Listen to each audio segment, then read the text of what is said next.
There are moments in a parent's life when the ground doesn't simply crack beneath you, it swallows you whole.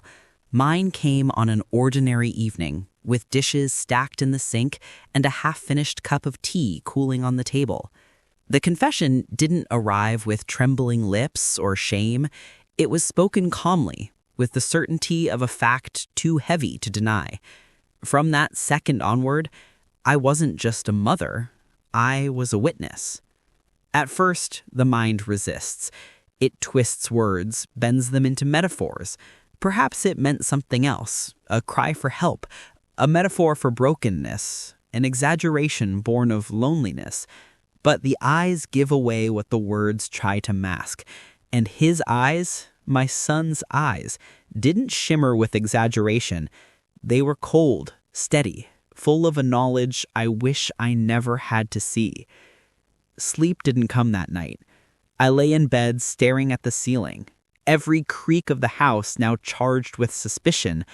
I thought of childhood photographs, school recitals, birthdays.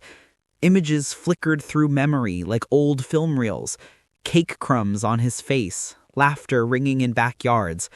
How does a boy who once clutched my hand in fear of thunderstorms grow into a man whose silence feels like a threat? The answer isn't found in photographs. It's in the gaps between them.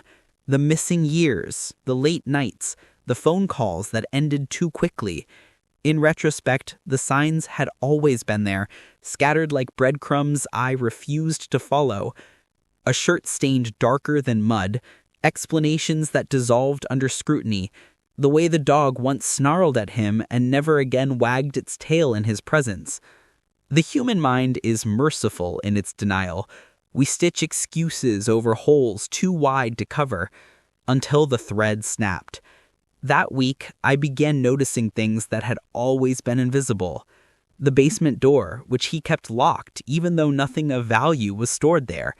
The metal smell that clung to his jacket, sharp and acrid, long after he insisted he hadn't left the house. And worst of all, the silence that followed him, as if rooms themselves held their breath when he entered. I wanted to tell myself that these were coincidences, artifacts of paranoia. But then I found the box. It was tucked behind the furnace, wrapped in an old blanket.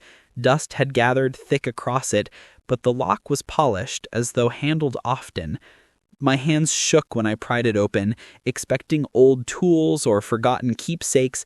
Instead, I found objects that didn't belong to us.